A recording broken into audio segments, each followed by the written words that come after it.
Oi, equipe! Chegamos na parte 4 dessa apresentação comentada, em que nós estamos tratando dos aspectos gerais da organização e do funcionamento da educação básica no Brasil. Nessa parte 4 dessa apresentação, nós vamos dar a introdução aos marcos legais da educação no Brasil.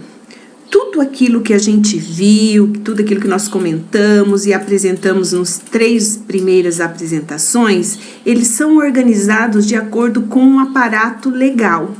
E agora nós vamos começar a abordar os principais aparatos legais, os principais marcos legais que nos dizem como deve ser organizada toda a educação básica nossa aqui no Brasil.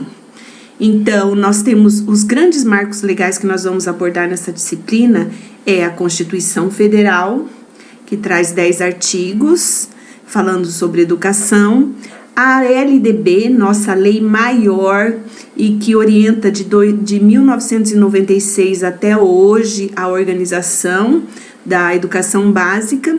Nós vamos falar sobre o Plano Nacional de Educação, sobre as metas, os objetivos, como estamos, sobre a BNCC, alguns aspectos, mas aspectos bem superficiais, porque como nosso tempo é limitado, nós tivemos que optar por alguns pontos principais nessa disciplina. E como a BNCC, a Base Nacional Comum Curricular, você já está sendo abordada em outras disciplinas, nós não vamos aprofundar na BNCC. Outro grande marco legal que não será tratado nesta unidade, mas na unidade 3, é a lei do Fundeb, que trata do financiamento da educação básica.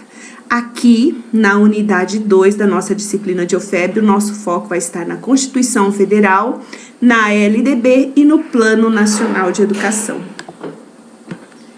No primeiro momento dessa apresentação, eu queria chamar a atenção de vocês para que nós já tivemos 3 LDBs.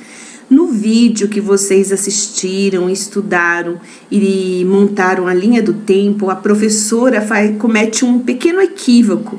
Ela fala que a LDB 9394 de 96 é nossa segunda LDB, mas ela não é a segunda, é a terceira LDB. Nós já tivemos outras 2 leis de diretrizes e bases e ela está em vigência até hoje. Ela sofreu algumas alterações, teve algumas emendas, tudo, mas a LDB que nos orienta, que é a terceira até os dias de hoje, é a LDB 9394 de 1996. Mas nós já tivemos outras 3 leis de diretrizes, outras 2 leis de diretrizes e bases, a 4024 de 1961, a 5692 de 71 e agora a nossa LDB 9394 de 96. Como uma das estratégias de ensino nessa unidade 2 da disciplina de OFEB é o trabalho em equipe que vocês vão estar fazendo, em que vocês vão estar lendo a LDB e se organizando para apresentar um seminário online lá para a gente, antes de vocês iniciarem a leitura completa da LDB, os estudos, eu organizei nessa apresentação um quadro resumo comparativo entre alguns aspectos que são importantes nessas 3 LDBs e que sofreram alteração durante a mudança de governo do Brasil, durante a prerrogativas da elaboração de uma nova Constituição. Então, para vocês conhecerem alguns aspectos das leis de diretrizes de base anteriores e compararem com a nossa atual. No vídeo que vocês assistiram uma história da educação no Brasil, que traçaram a linha do tempo, é legal que a abordagem, a narrativa da professora, ela vem traçada, mostrando aspectos da sociedade brasileira, aspectos da nossa estrutura política e alguns fatos históricos que ocorreram e que determinaram a elaboração e foram determinantes na elaboração dessas 3 LDBs. Bem, a gente sabe que a escola ela é o reflexo da sociedade que ela está inserida. As nossas leis também, elas são formuladas dentro de um contexto político, de um contexto social, de um contexto cultural e num contexto específico para se olhar para a educação, para se determinar e deliberar como que deve acontecer essa educação. E aqui nós temos o quadro resumo que foi elaborado para vocês verem alguns aspectos e que mudaram de uma LDB para a outra. Em amarelo a gente tem a LDB 4024 de 1961 e na coluna do meio a gente tem a LDB 5692 de 71 e na última coluna rosa aqui a nossa atual Lei de Diretriz e Base, a 9394 de 96. Já de imediato, vocês podem observar as mudanças que ocorreram de uma para a outra em relação à nossa organização didática, em relação aos níveis de escolarização ou etapas de escolarização. Na LDB de 61, os nossos níveis de escolarização eram ensino primário, o ciclo ginasial, ciclo colegial e o ensino superior. Uma coisa muito interessante, a etapa obrigatória era o ensino primário em 61, com duração de 4 anos, e as crianças deveriam estar sendo matriculadas no ensino primário com 7 anos. Outra coisa que acontecia, que deliberado nessa lei de 4024 de 61, para você avançar nessa etapa do ensino primário para o ciclo ginasial, você tinha que passar por um teste de acesso, uma prova de acesso, que era tido como exame de admissão. Então, nesse contexto desse momento histórico, 1961, você percebe que a lei ela traz um aspecto muito forte, excludente, porque esse exame de admissão não era uma coisa tranquila, uma coisa fácil, então muitas pessoas não avançavam no processo de escolarização, muitas crianças não progrediam para o ciclo ginasial. Então, há uma grande dimensão excludente nessa propositura da Lei 4024 de 61. A duração do ensino primário era 4 anos, do ciclo ginasial 4 anos, do ciclo colegial 3 anos, do ensino superior poderia ser variável, de 2 a 4 anos. Outro diferencial que existia como prerrogativa era que o ciclo ginasial e o ciclo colegial podiam ser divididos em ramos de ensino.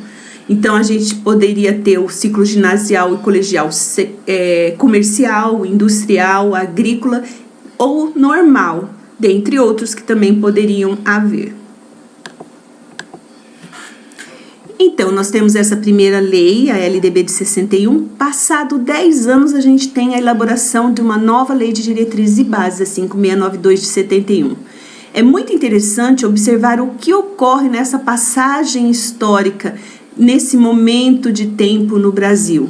A gente tem 61, que é o ano de 61, ele marca o final do governo do presidente Juscelino Kubitschek, que vinha no movimento grande de industrialização do Brasil, um movimento forte.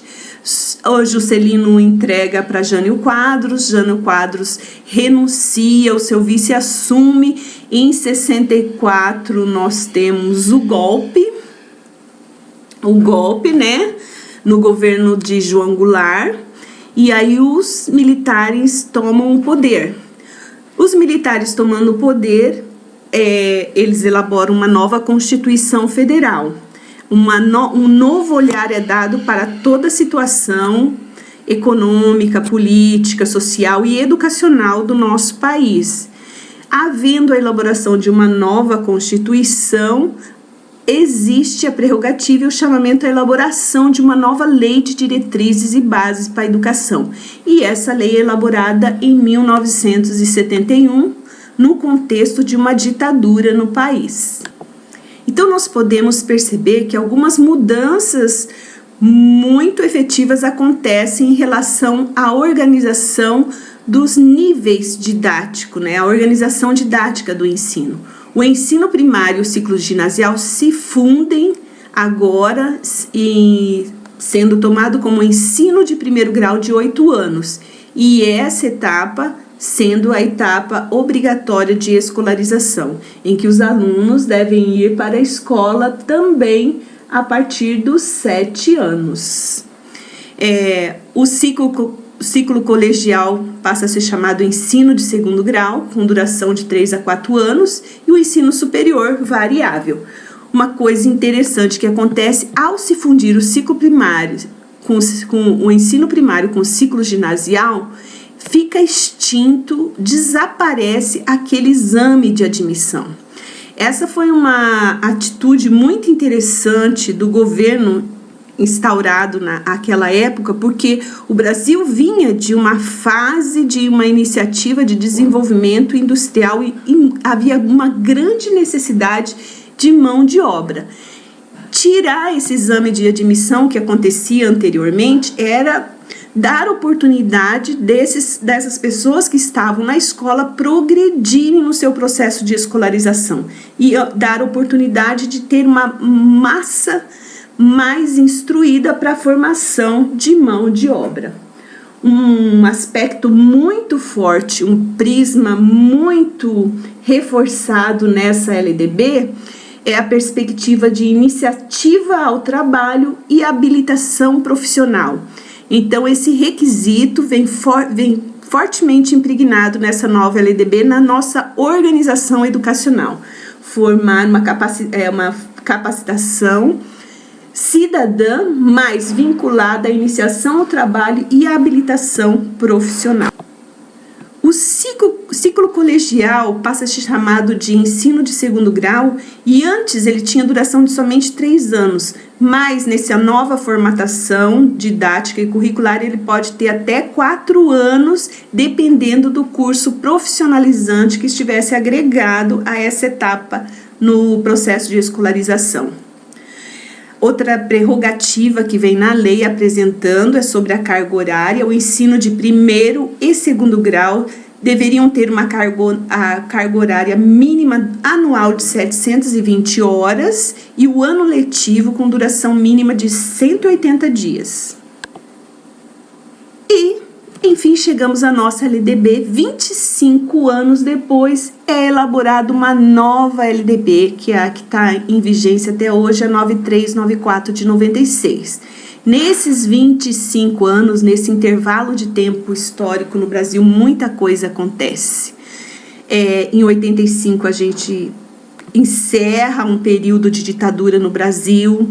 Em 1988, é promulgada uma nova Constituição, que é considerada a nossa Constituição mais cidadã. E, havendo uma nova Constituição, o país vivendo um novo momento, com novos olhares, novos direcionamentos à nossa economia, à nossa administração, há um chamamento à elaboração a uma nova lei de diretrizes e bases, que ela começa a ser formulada 20 anos antes de 1996, ela demora mais ou menos 20 anos para ser promulgada. Em 96, nós temos finalizada essa lei de diretrizes e bases 9394. Ela nasce no contexto de uma proposta constitucional muito social, muito cidadã. Então, a nossa lei, ela nasce com muitos pontos que trazem um crescimento em direção ao social, à inclusão. Isso é muito interessante. A primeira grande mudança que acontece é na estrutura didática. A nossa educação passa a ter 2 grandes níveis, a educação básica e a educação superior. A educação básica dividida em educação infantil e os alunos já indo para a escola a partir dos 3 anos de idade, então, aos espaços de educação formal. O ensino fundamental de 9 anos, sendo esta a etapa obrigatória. Quando da promulgação da lei 9394, os alunos tinham que estar matriculados aos 7 anos de idade, depois sofrendo alteração. Hoje a etapa obrigatória dos 6 aos 14 anos, que é o ensino fundamental. O ensino médio de 3 anos e o outro nível, educação superior, dividido em graduação e pós-graduação. Nós também temos o surgimento das modalidades educativas, educação de jovens e adultos, educação profissional, educação especial, agora educação à distância, que elas estão inseridas aqui, no ensino fundamental e no ensino médio. Há uma mudança na deliberação de carga horária. A educação básica nos níveis fundamental e médio passam a ter carga mínima de 800 horas anuais, distribuídas em 200 dias letivos. E esta é a nossa lei que está em vigor, que vocês vão estudar, vão se organizar em equipe e apresentar na forma de seminário. Vocês já vão apresentar para a gente, para todos nós aqui, a lei atualizada com as devidas alterações. Fora o quadro resumo, eu quero deixar umas observações destacadas e que são importantes no contexto histórico em que nasceram essas leis de diretrizes e bases aqui, só para reforçar. Nós não podemos esquecer que em 1961 as questões e demandas educacionais eram bem diferentes de hoje. A escola era uma escola seletiva, uma escola para elites, e as elites, nesse processo de escolarização, eram conduzidas e direcionadas ao comando e gerenciamento de ações políticas e administrativas do país, enquanto que as camadas menos favorecidas, a preocupação era mais com as demandas de manutenção da sobrevivência, de capacitação para o trabalho. Em 64 nós tivemos o golpe militar, a escola muda, os objetivos da escola passam a ser mais de controle, de regulação, forte direcionamento ao mercado do trabalho, a iniciação ao trabalho e a habilitação profissional. Em 71, essa necessidade de formação e habilitação para o trabalho fica muito acentuada, e na LDB vem um forte caráter profissionalizante, na LDB de 71, e a dimensão e necessidade de haver uma escola mais técnica e qualifica para o trabalho era priorizada na LDB de 71. Em 85 a gente tem o fim da ditadura militar, em 88 é promulgada a nova Constituição, considerada mais libertadora, com direcionamentos aos direitos sociais, aos cidadãos, trazendo a responsabilização do Estado diante das questões sociais que antes não eram muito priorizadas. E assim, em 96, nós temos formulada e promulgada a nova LDB, que está em vigor até hoje, a 9394 de 96, que parte dos princípios da Carta Magna de 88. Era isso, queridos. Então, essa quarta parte aqui dessa apresentação comentada é só para frisar os marcos legais que nós vamos abordar nessa disciplina da UFEB e na unidade 2, que é a nossa Constituição Federal, nossa LDB, o Plano Nacional de Educação e alguns aspectos da BNCC. Esses são os grandes marcos legais que serão abordados nessa segunda unidade. Lembrando que a lei do Fundeb nós vamos ver na unidade 2, que é sobre o financiamento da educação básica. Então era isso, queria trazer uma visão geral para vocês dos pontos principais nessas 4 apresentações sobre a organização e funcionamento da educação básica. E agora, após esse start, vamos estudar os nossos marcos legais. Acompanhe lá na nossa plataforma, no AVA, as atividades que eu deixei para vocês, os indicativos, os passinhos e as nossas orientações. Fiquem bem, se cuidem e vamos que vamos!